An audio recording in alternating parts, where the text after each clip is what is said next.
Salut à toi et bienvenue sur la chaîne d'Agilvue. Alors aujourd'hui, une vidéo que je voulais faire depuis un petit moment, je voulais te parler du paillage. Alors pour ceux qui me connaissent, je parle très souvent du paillage et je voulais te donner un petit peu des arguments. Alors le paillage, qu'est-ce que c'est? En fait, c'est tout simplement une façon de couvrir le sol, que ce soit de ton potager, de ton verger ou éventuellement même de certaines allées, dans le but de protéger, de nourrir le sol et éventuellement de limiter les herbes indésirables qui pourraient pousser. Mais ça va dépendre un petit peu du type de paillage que tu vas utiliser.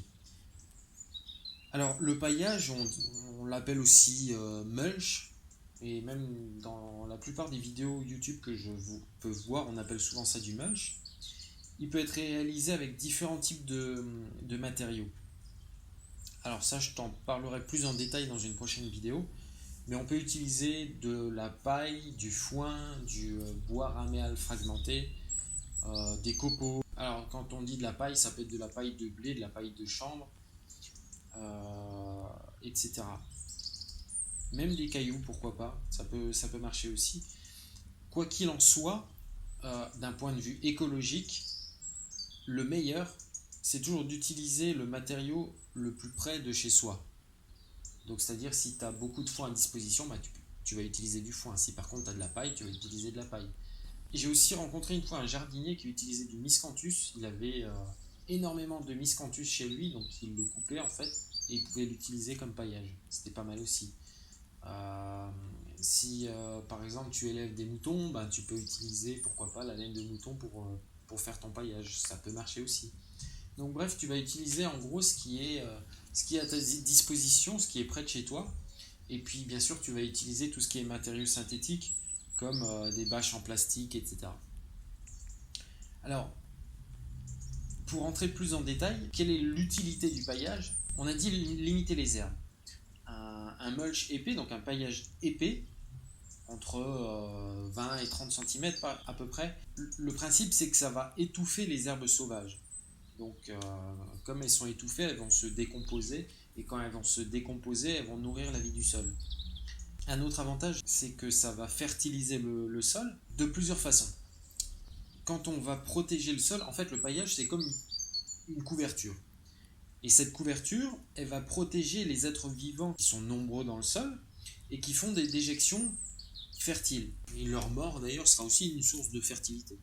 Donc quand on fait un bon paillage, on permet en fait la survie et l'installation de tous ces alliés du jardin qui vont du coup fertiliser le sol. Et en même temps, donc selon le type de paillage que tu vas utiliser, selon le type de matériau que tu vas utiliser, le mulch, il peut également servir de nourriture pour tous ces auxiliaires.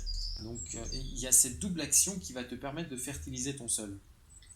Et en même temps, comme tu vas ramener un certain nombre d'animaux, donc on prend souvent l'exemple des vers de terre, mais il n'y a pas que les vers de terre. Il y a toute une vie qui va creuser, qui va mélanger, qui va aérer la terre et de cette façon la rendre un peu plus souple et un peu plus légère, parfaitement adaptée aux cultures. Si on part d'une terre qui est vraiment morte, il faut un petit peu de temps pour y arriver. Mais en le faisant comme ça, régulièrement et tous les ans, au fur et à mesure, la structure du sol va s'améliorer. Et après, tous les autres arguments que je vais donner, en fait, ça va être des arguments de protection. Donc, un bon paillage, ça va protéger contre le froid, surtout en hiver ou même en début de saison. Un bon paillage va protéger à la fois les racines, mais en même temps peut protéger un petit peu la plante. Si on a une plante qui n'est pas trop développée, qu'elle est entourée d'un bon paillage, ça va en même temps la protéger contre les froids. Mais en même temps, ça va protéger contre la chaleur. Un bon paillage, en été, ça protège en même temps contre les trop fortes chaleurs. Et ça permet de garder une certaine humidité dans le sol tout en évitant l'évaporation. Donc du coup, ça permet d'arroser moins souvent et de garder une humidité qui servira à la fois pour les plantes et pour toute la vie du sol, pour les animaux, pour les mycorhizes, etc. Ensuite, et ça c'est particulièrement d'actualité, ça protège contre la pluie. Quand on a des pluies trop fortes, ça peut protéger le sol, d'une part, mais d'autre part, souvent quand on a des pluies avec beaucoup d'eau, ça peut créer une croûte sur le sol, et une croûte étanche qui est nuisible parce qu'elle va limiter les échanges à la fois gazeux mais en même temps les échanges liquides. Parce que du coup la pluie, au lieu de rentrer dans le sol, elle va ruisseler, et comme elle ruisselle, elle va pas apporter suffisamment d'humidité et d'eau pour les plantes. Et enfin, bah, ça protège en même temps contre le vent. Les vents assèchent la terre, d'une part, et d'autre part, bon, c'est pas trop le cas dans le cadre d'un potager, mais les vents sont toujours responsables un petit peu d'érosion.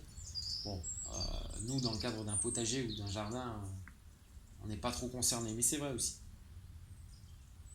Alors évidemment, suivant le type de paillage que tu vas utiliser, tu n'auras pas les mêmes résultats. Certains vont prendre plus de temps, moins de temps. Il y a certains mulch qui vont se dégrader plus facilement que d'autres. Alors ça, je t'en parlerai dans une prochaine vidéo sur le paillage. J'espère que cette vidéo t'a plu, t'a intéressé et t'a apporté quelques arguments pour toi-même pailler, que ce soit ton potager, ton verger. Je t'encourage vraiment à le faire. Et puis, ben, si cette vidéo t'a plu, comme d'habitude, tu peux la liker en appuyant sur le petit pouce bleu. Et puis, je t'invite à t'abonner à la chaîne. Allez, salut!